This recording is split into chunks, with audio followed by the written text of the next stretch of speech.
Hey, Puentistas, what's going on? Really quickly, I'm going to talk to you about two things. First is the structure of narrative. The second is going to be some powerful descriptive techniques that you can put into your own narrative for your first essay, which is that remembered event essay. Now, some of you have probably seen this kind of shape before, talking about stories. And so a lot of it's going to be review in some ways, but it's a good idea to get a refresher. Just because when we share expectations, we're both more likely to get what we want. And that's what I think happens ideally in the classroom. That's what I want to happen. I don't like there to be surprises, and you probably don't either.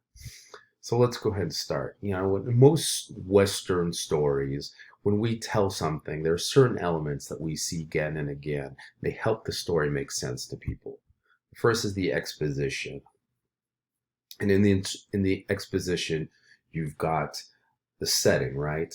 The time and the place, and also the main characters. It's going to be you or a family member making either the physical journey or the cultural journey to the US, or probably a little bit of both. Then after that, there's rising tension. There's something going on between the main character, whether it's you or a family member, and something else. It could be another person. It could be this new cultural situation or context in general. It could be a combination of those things, but it's important to make there to be one struggle between that main character and somebody else.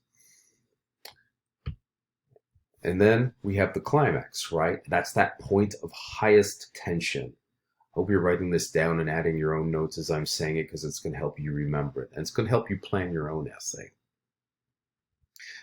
That point of highest tension is also usually the point of highest emotion too, whether it's fear or anger or excitement in some ways. It's where the forces that are opposing each other really knock into each other at their most intense and severe moments. And then after that, you get decreasing tension. One way or another, the issue, the struggle, the tension starts to get resolved. Maybe in a way that's really good for that main character. Maybe in a way that's not so good.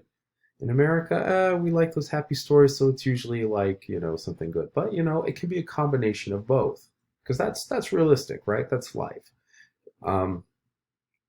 The decreasing tension part is kind of like the air being let out of a balloon. Things start to relax again, and a new normal starts to set in. The dust starts to settle.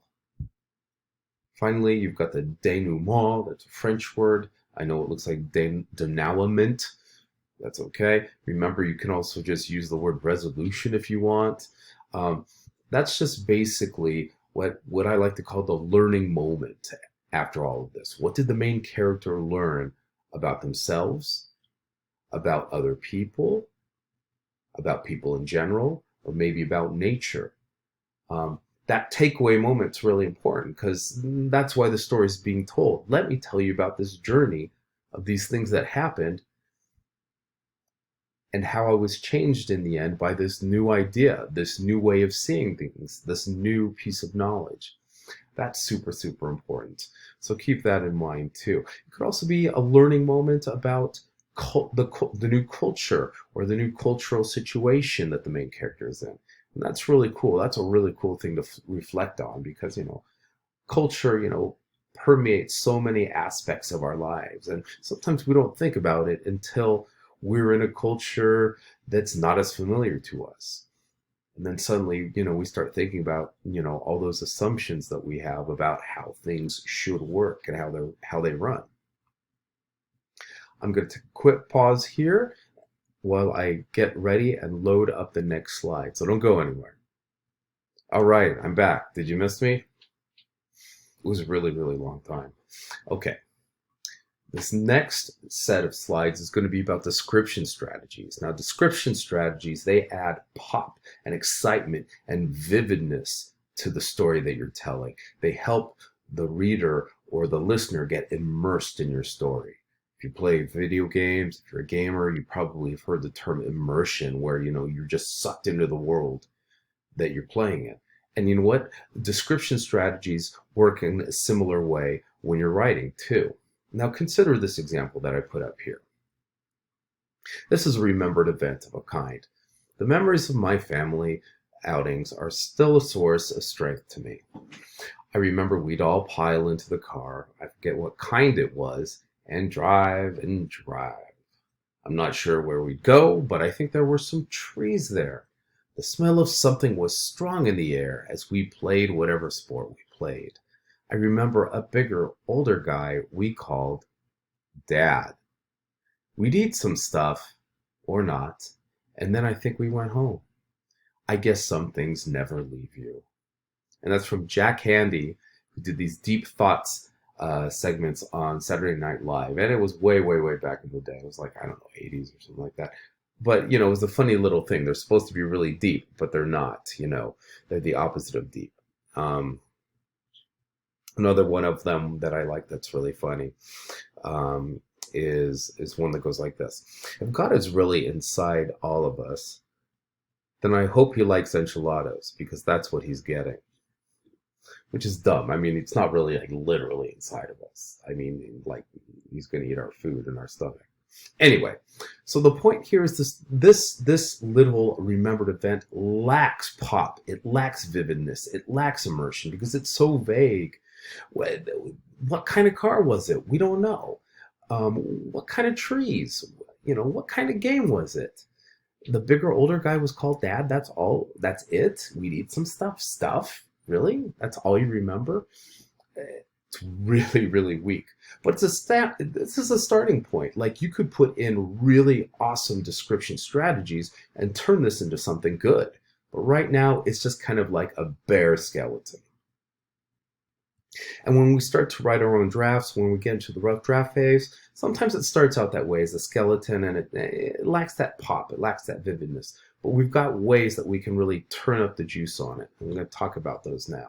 Okay, let me get the slideshow going now from the current slide. So the first description strategy that we're going to look at is called naming, using specific nouns for better description. So instead of just talking about a car, for example, you could say a 1965 Chevy Box Nova. Full disclosure here, that was my first car when I was in high school. It was my mom's original car in college, and I inherited it when I got my driver's license when I was like 16. I mean, I was allowed, yeah, it was pretty much mine. You might not know a lot about cars, but you know by the name what it is not. It's going to be older, it's going to be boxy, it's going to look like a Chevy in some way. It's a big old boxy Chevy. It was a tank. It was really cool. Our next description strategy is detailing, using adjectives and phrases that show how something can appeal to the senses, like how something might taste or smell or look or feel or sound. Not all senses are appropriate for all elements in your story, right?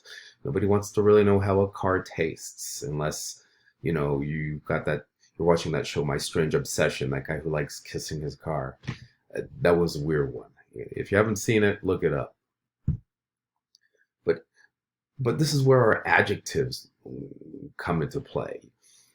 For example, if I'm talking about my first car, I could say metallic green, like a dull metallic green, not like flashy. Rust flecked, rumbling.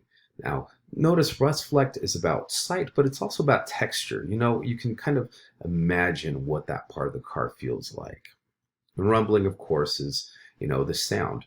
But, it also has a feel. Like, if you're in a rumbling car, you often feel it, like in your bones, in your stomach.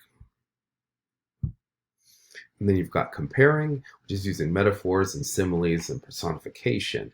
These kinds of comparisons actually also do a lot of vivid work for you.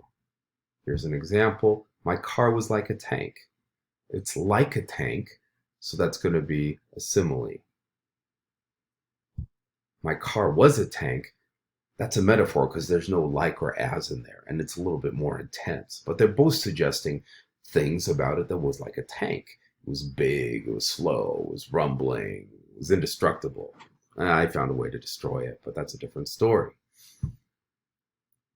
And personification, that's when you give human-like characteristics of something that's not human.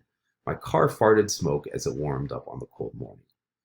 Cars don't have intestines, they can't really fart, but it tells you something about the car in a new and vivid way. It kind of like brings you into that moment. Coming up next, dialoguing, using direct quotations to show someone's exact words. Again, instead of just saying something like in a paraphrase, using those exact words, including slang and stuff like that, that's totally fine when you're using a direct quotation, when you're using dialoguing.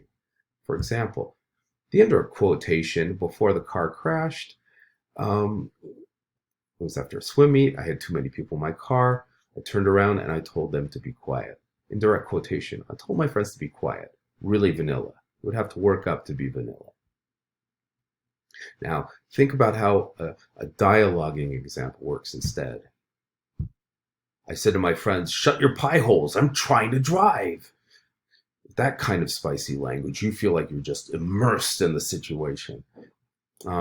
Putting in slang, even, if there's a curse word or two, if it's appropriate and it adds to the personality of the person, if it adds to the context, I'm fine with that. If somebody's using a phrase in a different language, that's awesome too. Again, that's super immersive.